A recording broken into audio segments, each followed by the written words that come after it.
আপুনি বাৰু লাভ কৰিম বুলি ভাবিছে নেকি অৰুণোদয় আঁচনি? যদি আপুনি অৰুণোদয় আঁচনি ফৰ্ম লাভ কৰা নাই তেনেহ'লে আপুনি কেনেকৈ লাভ কৰিব অৰুণোদয় আঁচনি ফৰ্ম? আৰু অৰুণোদয় আঁচনি ফৰ্ম যিহেতু নতুনকৈ দিয়া হৈছে, কি ফৰ্ম দিয়া হৈছে আৰু এই ফৰ্মখন ফাইল কৰিলে আপুনি লাভ কৰিব নে নকৰে, তো সকলো সবিশেষ আজি মই এই ভিডিঅ'ত আপোনালোকক জনাম। তো গতিকে ভিডিঅ'টো কোনো স্কিপ নকৰিব, শেষলৈকে চাই থাকিব। তো বলক ভিডিঅ'টো আৰম্ভ কৰোঁ। Welcome to my channel, good luck Assam. তো গাইজ, প্ৰথমতে আপোনালোকক জনাও আহক এই ফৰ্মখনৰ বিষয়ে। এই ফৰ্মখন আপোনালোকক কি লিখা আছে, এই ফৰ্মখন আপোনালোকে চাই লওক। স্ক্ৰীনত মই দেখুৱাইছোঁ। এই ফৰ্মখন যিহেতু আপোনালোকক দিয়া হৈছিলে বিজেপিৰ ফালৰ পৰা, তো ইয়াত আপোনালোকৰ ফৰ্মখনত আপোনালোকে এটা বস্তু লক্ষ্য কৰিব। এই ফৰ্মখনত যিহেতু বিজেপিৰ যিটো পদুম ফুলৰ চিন আছে, সেই চিহ্নটো ইয়াত দিয়া হৈছে। আৰু ইয়াত আপোনালোকক লিখিছে ভাৰতীয় জনতা পাৰ্টি অসম প্ৰদেশ। তো অসম প্ৰদেশৰ ফালৰ পৰা এই ফৰ্মখন দিয়া হৈছে। আৰু ইয়াত আপোনালোকৰ যিহেতু লিখিছে যে ৰেচন কাৰ্ড থকা প্ৰতিটো পৰিয়াললৈ পৰ্যায়ক্ৰমে অৰুণোদয় দিয়া হ'ব। মানে আপোনালোকৰ যদি ৰেচন কাৰ্ড আছে তেনেহ'লে আপুনি লাভ কৰিব এই অৰুণোদয় আঁচনিৰ ধন। তো অৰুণোদয় আঁচনি আপুনি পাবলৈ হ'লে আপোনাৰ ৰেচন কাৰ্ডখন লাগিব। তো ঠিকেই আছে, এইখিনি কথা আপোনালোকক মই যিহেতু ইয়াত যি লিখিছে ঠিকেই আছে। আৰু এয়া ডবল ইঞ্জিন চৰকাৰৰ গেৰেণ্টি। আপোনালোকক কৈছে যে এইখন চৰকাৰ হৈছে ডবল ইঞ্জিন চৰকাৰ। তো আপুনি যদি ইয়াত যিহেতু আপোনালোকৰ ইয়াত কৈছে যে আপোনালোকে অৰুণোদয় আঁচনি লাভ কৰিব, ইয়াত যিহেতু ডবল ইঞ্জিন চৰকাৰৰ গেৰেণ্টি, তো ৰেচন কাৰ্ড থকা প্ৰতিটো পৰিয়ালৰ মুৰব্বীৰ নাম লিখিব দিছে। তো ইয়াত ফৰ্ম প্ৰপত্ৰ 1 আৰু প্ৰপত্ৰ 2 ইয়াত দিয়া হৈছে। প্ৰপত্ৰ 2খনতো আপোনাৰ ইয়াত কিছুমান বস্তু লিখা আছে, আপোনালোকক সকলো কথা ক'ম।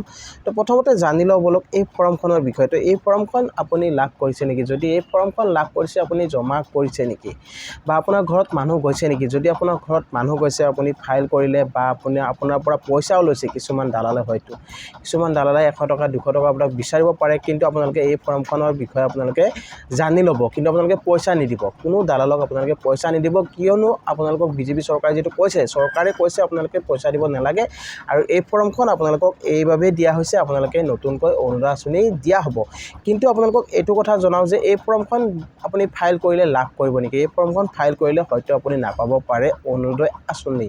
কিন্তু ইয়াত আপোনালোকৰ নিৰ্বাচনী প্ৰচাৰৰ বাবেহে দিয়া হৈছিলে। কিন্তু ইয়াত আপোনালোকৰ এই ফৰ্মখনত যেতিয়া আপোনালোকৰ এটা বস্তু আপোনালোকে জানি ল'ব, এই ফৰ্মখনত যদি আপোনাৰ অশোক চক্ৰ থাকিল হয় বা চৰকাৰৰ ফালৰ পৰা যিখন আগতে আপোনালোকক অৰুণোদয় আঁচনি ফৰ্ম দিছিলে, তাত আপোনাৰ সম্পূৰ্ণ বস্তুটো আপোনালোকৰ যিহেতু দিয়া হৈছে চৰকাৰৰ ফালৰ পৰা, ইয়াত চৰকাৰী ষ্টাম্প মোহৰ চব লগোৱা আছিলে। কিন্তু ইয়াত নাই, ইয়াত আপোনাৰ ভাৰতীয় জনতা পাৰ্টি বুলি দিছে। কিন্তু এই ফৰ্মখন আপোনালোকে ফাইল কৰিলে লাভ নকৰে।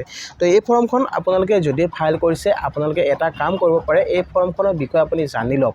আপোনাৰ ওচৰত থকা নিকটৱৰ্তী আপোনালোকৰ পঞ্চায়তত আপুনি সোধক, বা যিসকল মানুহ আপোনাক ফৰ্ম দিব আহিছে তেখেতসকলক সোধক যে এই ফৰ্মখন ফাইল কৰিলে অৰুণোদয় পাম নে নাপাম। যদি আপুনি এই ফৰ্মখন ফাইল কৰিলে পায়, তেতিয়াহ'লে তেখেতসকলক সুধি ল'ব। তেখেতসকলে আপোনালোকক ধুনীয়াকৈ বুজাই দিব। আৰু তেখেতসকলে আপোনালোকৰ পৰা হয়তো ফৰ্মৰ বিষয়ত আপোনালোকৰ ফৰ্মৰ কাৰণে পইচা ল'ব পাৰে, কিন্তু আপোনালোকে পইচা নিদিব, কিয়নো চৰকাৰে কোৱা নাই যে আপোনালোকক পইচা দিবৰ বাবে। আৰু কোনো ধৰণৰ চৰকাৰী আঁচনিত আপুনি পইচা দিব নালাগে। আৰু বিজেপি চৰকাৰ যিহেতু আপোনালোকক মুখ্যমন্ত্ৰী যিটো হিমন্ত বিশ্ব শৰ্মাই যিটো জনাইছে যে আপোনালোকে কোনো ধৰণৰ পইচা দিব নালাগে দালাল চক্ৰান্তক। আপুনি পইচা দি কেতিয়াও ফৰ্ম নল'ব। যদি আপোনালোকৰ ফৰ্ম আপোনাৰ যদি সঁচা হয়, এইটো যদি আপোনাৰ অৰুণোদয় আঁচনি দিম বুলি কৈছে চৰকাৰে, যদি আপুনি লাভ কৰে তেনেহ'লে আপুনি এনেই লাভ কৰিব। আপুনি যোগ্য প্ৰাৰ্থী যদি হয়, আপুনি নিশ্চয় লাভ কৰিব। আপুনি কোনো ধৰণৰ পইচা দিব নালাগে। তো আপুনি এই ফৰ্মখন আপোনালোকে জানি লওক এই ফৰ্মখনৰ বিষয়ে। আৰু এই ফৰ্মখন ফাইল কৰাৰ পিছত আপোনালোকে চাওক, এই ফৰ্মখন যদি আপোনালোকে ফাইল কৰে, তো আপোনালোকে ফাইল কৰা বস্তুটো জানি লওক। তো ফাইল কৰিলে আপুনি কিন্তু এটা বস্তু আপোনাৰ হ'ব পাৰে, হয়তো আপোনালোকৰ ৰেজিষ্ট্ৰেশ্যন প্ৰক্ৰিয়াটো হৈ থাকিব পাৰে। নেক্সট আপোনালোকক আৰু যেতিয়া ইলেকশ্যন শেষ হ'ব, আপোনালোকক এখন নতুন ফৰ্ম দিয়া হ'ব। সেই ফৰ্মখনতহে আপুনি ফাইল কৰাৰ পিছতহে লাভ কৰিব অৰুণোদয় আঁচনি। কিন্তু এইখন ফৰ্মত আপুনি লাভ নকৰে। তো এই ফৰ্মখনত আপোনাৰ কি লিখিছে মই অকণমান আপোনালোকক পঢ়ি দেখুৱাব খুজিছোঁ। তো ইয়াত লিখিছে যে যিটো ৰেচন কাৰ্ড থকা প্ৰতিটো পৰিয়াললৈ পৰ্যায়ক্ৰমে অৰুণোদয়। আপোনাৰ যদি ৰেচন কাৰ্ড আছে তেনেহ'লে আপুনি লাভ কৰিব অৰুণোদয়। আৰু এয়া ডবল ইঞ্জিন চৰকাৰৰ গেৰেণ্টি। ইয়াত আপোনালোকক ডবল ইঞ্জিন চৰকাৰৰ গেৰেণ্টি বুলি কৈছে। আৰু ৰেচন কাৰ্ড থকা পৰিয়ালৰ প্ৰতিগৰাকী মুৰব্বীৰ নাম, মানে ৰেচন কাৰ্ড থকা পৰিয়ালৰ মুৰব্বীৰ নামটো আপোনাক লিখিব দিছে। তাৰপিছত ৰেচন কাৰ্ড আপোনাৰ নম্বৰ, আপোনাৰ যদি ৰেচন কাৰ্ড যিখন আছে সেই ৰেচন কাৰ্ডৰ আপোনাৰ নম্বৰটো আপুনি ইয়াত লিখি দিব। পৰিয়ালটোৰ যিগৰাকী মহিলা সদস্যৰ নাম, আপোনাৰ যিগৰাকী পৰিয়াল আছে, পৰিয়ালৰ যিটো মহিলা সদস্য থাকে, যিহেতু পৰিয়ালৰ মুৰব্বী আপোনাৰ মহিলা সদস্যৰ নামটো আপুনি অৰুণোদয় আঁচনিৰ বাবে আবেদন কৰা হ'ব। তেখেতৰ নাম যিয়ে মানে যিজনে আবেদন কৰিব তেখেতৰ নামটো আপুনি দিব লাগিব গাঁওটো আপোনালোকে ইয়াত লিখিব লাগিব আপোনাৰ ভিলেজ মানে গাঁও মানে ভিলেজ আৰু ডাকঘৰটো আপুনি লিখি দিব আপোনাৰ পোষ্ট অফিচ তাৰপিছত আপোনাৰ পিন কোডটো আপুনি ইয়াত দি দিব তাৰপিছত আপোনাৰ ইয়াত বুধৰ নাম আৰু নম্বৰ বুধৰ নাম মানে আপোনাৰ পঞ্চায়তত তেখেতসকলে গম পাব বা আপুনি আপোনাৰ যিটো মেম্বাৰ আছে তেখেতক আপোনালোকে সুধিব পাৰে বিধানসভা সমষ্টিৰ নামটো আপুনি লিখি দিব তাৰপিছত ফোন নম্বৰটো ইয়াত দিব কৈছে তো আপোনালোকক মই ইয়াত প্ৰপত্ৰ 1 যিখন ফৰ্ম দেখুৱালোঁ আৰু প্ৰপত্ৰ 2খন আপোনালোকে জানি লওক প্ৰপত্ৰ 2খনত কি লিখিছে ঠিক আছে তো প্ৰপত্ৰ 2খনত আহিছে প্ৰধানমন্ত্ৰী জীৱন জ্যোতি বীমা যোজনা আৰু প্ৰধানমন্ত্ৰী সুৰক্ষা বীমা যোজনা কিন্তু এটো কথা আপোনালোকে জানিব লাগিব যে এই কথাখিনি যিখিনি লিখিছে সঁচা কথা আৰু মুখ্যমন্ত্ৰী আপোনালোকক কৈছিলে যে ইয়াৰ বিষয়ে যেহেতু কৈছে যে অৰুণোদয় আঁচনি যিসকলে আগতে লাভ কৰি আছে সেইসকলেও লাভ কৰিব আৰু নতুনকৈ যদি আপুনি লাভ কৰিম বুলি ভাবিছে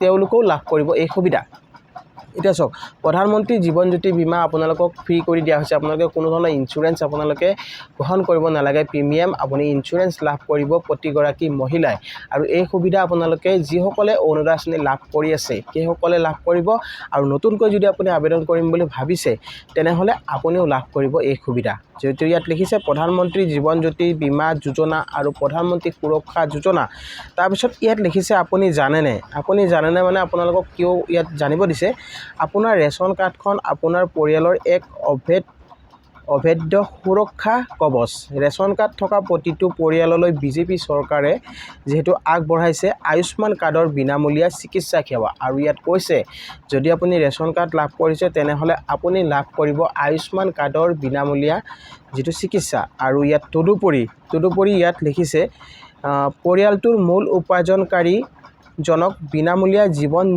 বীমা আৰু দুৰ্ঘটনা বীমা প্ৰদান কৰা হ'ব পৰিয়ালৰ যিজন মুৰব্বী থাকিব মানে যিজন পৰিয়াল মানে আপুনি যদি অৰুণোদয় আঁচনি লাভ কৰে আপুনি লাভ কৰিব মানে আপোনাৰ বীমা যোজনা আৰু দুৰ্ঘটনা এটা এক্সিডেণ্ট বেনিফিট আপুনি লাভ কৰিব যদি আপুনি এই মানে অৰুণোদয় আঁচনি যদি আপুনি পায় যদি আপুনি লাভ কৰে তেনেহ'লে আপুনি এই সুবিধা লাভ কৰিব আৰু ইয়াত কৈছে এতিয়াৰ পৰা প্ৰধানমন্ত্ৰী জীৱন জ্যোতি বীমা যোজনা আৰু প্ৰধানমন্ত্ৰী সুৰক্ষা বীমা যোজনাৰ বাৰ্ষিক প্ৰিমিয়াম সম্পূৰ্ণ দায়িত্ব গ্ৰহণ কৰাৰ পৰিকল্পনা কৰা হ'ব তো ইয়াত লিখিছে ইয়াত কোনো ধৰণৰ আপুনি ইনস্যুৰেঞ্চ দিব নালাগে আপুনি কোনো ধৰণৰ বীমা আপুনি দিব নালাগে আপুনি ঘৰতে বহি আপুনি লাভ কৰিব ফ্ৰী ইনস্যুৰেঞ্চ আৰু ইয়াত আপোনালোকে এক্সিডেণ্ট বেনিফিট পাব আৰু ইয়াত আপোনালোকে সকলো সুবিধা পাব মানে 2 লাখ টকাৰ এটা আপুনি প্ৰিমিয়াম লাভ কৰিব যিটো আপোনালোকৰ শেষত যেতিয়া আপোনাৰ বয়স হৈ যাব ঠিক আছে উপযুক্ত বয়স হোৱাৰ পিছত আপুনি লাভ কৰিব এই সুবিধা তো চৰকাৰে যেহেতু এইটো আপোনালোকৰ যিখিনি কথা কৈছে ইয়াত সেইখিনি মুখ্যমন্ত্ৰীয়ে যেহেতু ইতিমধ্যে এইখিনি কথা আপোনালোকক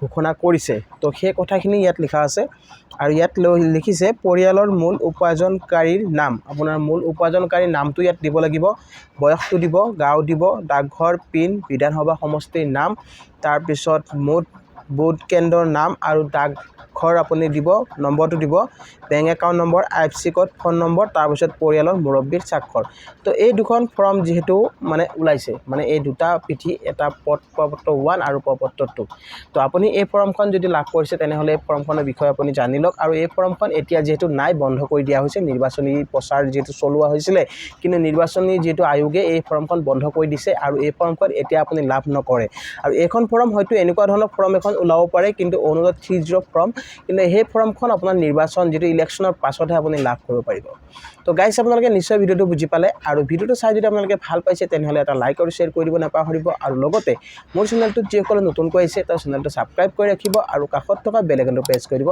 যাতে এনেকুৱা ধৰণৰ নতুন ভিডিও আহিলে আপোনালোকে সকলোতকৈ আগত পাই থাকে তো গাইস আজিলৈ মানে জয় অসম